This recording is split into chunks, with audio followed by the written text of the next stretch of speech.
wondering what you just watched, you just watched me. You watched me rollerblading. Now why was I rollerblading? Why was I drawing a big smiley face with chalk? Well, because Jet Set Radio. That's why. I love Jet Set Radio! Jet Set Radio was a video game series produced by Sega, and it was about some little punks who rollerbladed around Japan, spraying their graffiti all over everything. It's actually my #1 favorite video game of all time as of right now, to the point where it kind of inspired me to rollerblade in real life. So it's kind of an unhealthy obsession, but we'll go with it, okay? Now, one of my biggest issues with this series is that there's only 2 main games for Jet Set Radio. And I think you know what that means. It means Sega doesn't love us. Oh. It means we gotta compare them. Woo! Yeah! Everybody's favorite. Woo! Hi, Mom.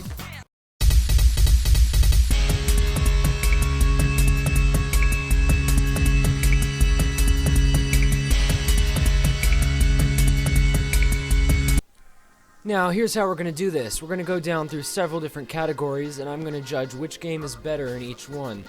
And whichever one's better, that's going to be the one to get the point. I'll go ahead and keep the score here on the top of the screen. Now, just remember, this is only my opinion. I will try to remain as unbiased as possible, but that doesn't mean Jimmy's won't be rustled. Well, you've been warned. Now let's get it on. Woo!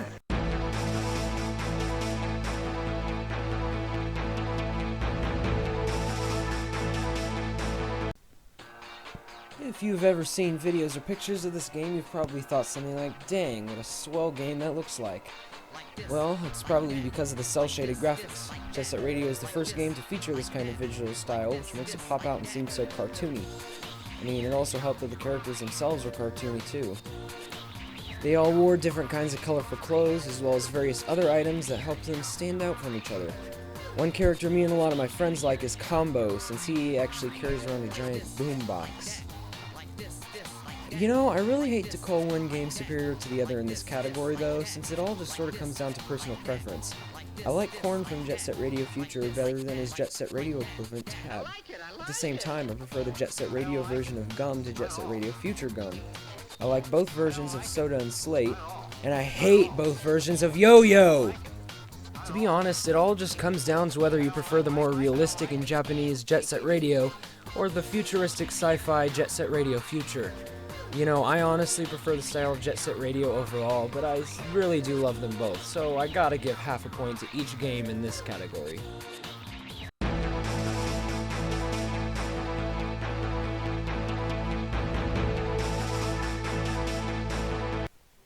One part of the series that's really impressed me is just the sheer size of each game. In Jet Set Radio, there were 3 districts, each made up of smaller interconnected areas. There were also 2 bonus areas, Bantam Street and Graffiti City. They weren't quite as big as a full district like the 3 main ones, but they were fun little areas that had enough little spots to explore and experiment with to make them still fun. But even though Jet Set Radio may be impressively heavy in explorable areas, Jet Set Radio Future is going to take the cake for this category. It had a huge open world with tons of varied areas to explore. There were skyscrapers, alleys, highways, even amusement parks.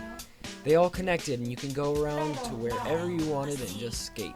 You could technically do the same thing in Jet Set Radio, but there was still a lot more to see in Jet Set Radio Future, so that's where this point is going to go.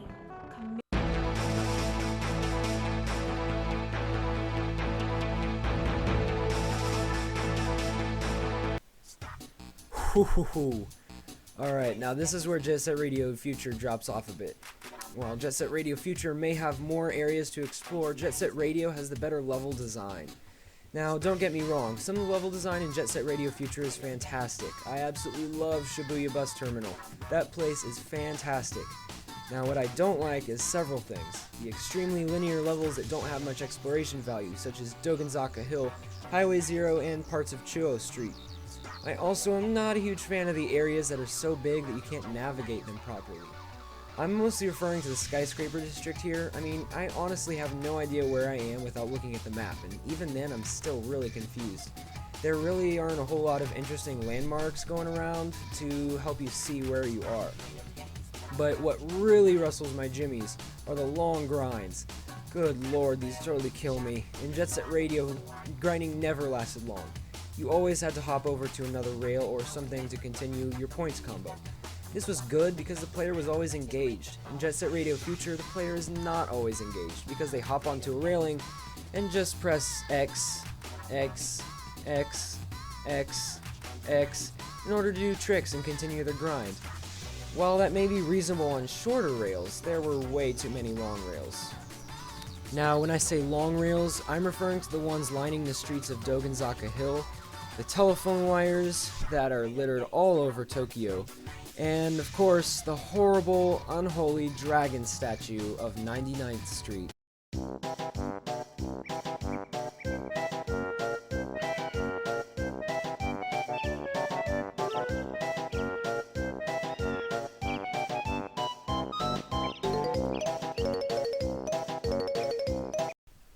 Alright, well, that footage may have not looked too bad, but I promise you, this stupid statue is so annoying. Because if you suck at the game like me, you're gonna have to go up it a lot because you keep falling off. Oh man, but you think that's bad? Don't even get me started on the roller coasters of Sky Dinosaurian Square. You had to grind on those stupid things for days, and if you wanted to get all the collectibles like I did, have fun because you're gonna be grinding up those same paths many, many times. So, because of the linear and or difficult to navigate level designs of Jet Set Radio Future, as well as the way too long rail grinds, I have to give this point to the original Jet Set Radio.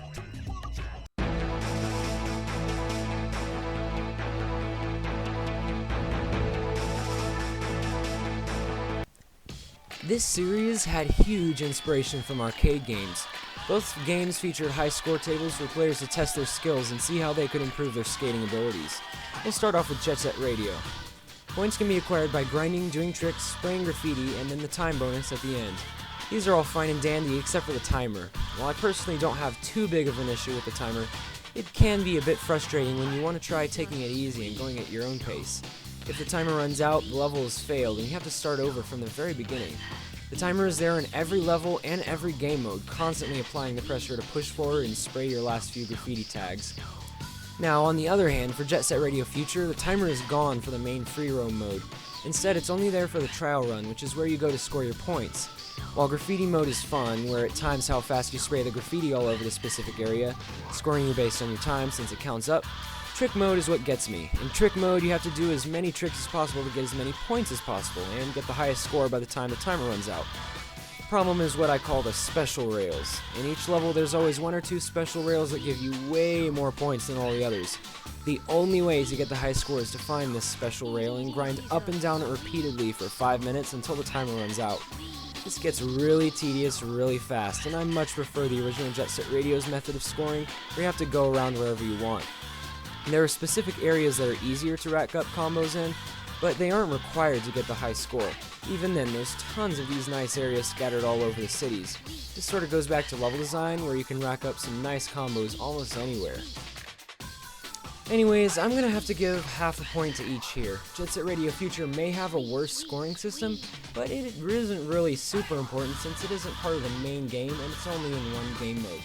It also manages to remove the overworld timer, which isn't super game-changing, but it's nice. I mean, by the end of the game, you will have explored all the areas fairly well, but the removal of the timer is definitely nice for newcomers to the series. Well, in the end, half a point to each.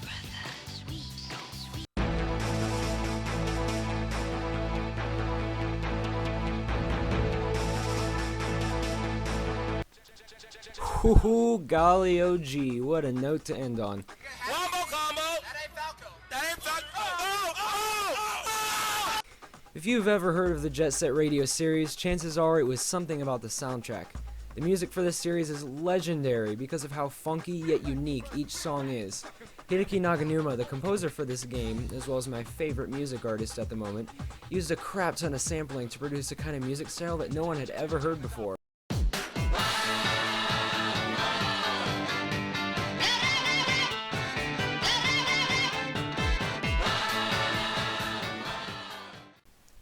There's also some licensed music in there by underground Japanese bands, and dang is it good. Guitar Vader, D'Avid Soul, Scapegoat Wax, and This, just to name a few of those licensed bands. So, which soundtrack is better? This is the final category, and we can't end on a tie. Well, this is a really tough decision for me. Naganuma-sama did an insanely good job with both soundtracks. I love the Jet Set Radio and Jet Set Radio Future soundtracks equally when it comes to his own original work. I love the funkiness of Let Mom Sleep, That's Enough, and Rock It On from Jet Set Radio, but I love the upbeat oldies but happies like This Like That and Funky Dealer from Jet Set Radio Future. Both versions of humming the bass line rock my socks off. The point here where one soundtrack becomes superior to the other is in the licensed music. I love D'Avid Soul's On the Bull and Miller Ball Breakers, but the Latch Brothers' Count Latchula and The Answer are just boring. The Jurassic 5's Improvise is way more funky and enjoyable than the Prunes rockin' the mic. While I love Aisle 10 and Baby T, Jet Set Radio Future's soundtrack falls just short due to the heavy amount of more bland music provided by the licensed bands. Also, when you beat the game, the same 6 or so songs play over and over no matter where you go. I wish I could make it play all the game's music, but I can't figure out how. These 5 songs get really annoying when you're going for the secret characters. If there is a way to listen to all the music around Tokyo, please leave me a comment. I hate to call one better than the other since Naganuma made fantastic music for both games, but the original Jet Set Radio soundtrack is going to pull ahead to take the lead and the win.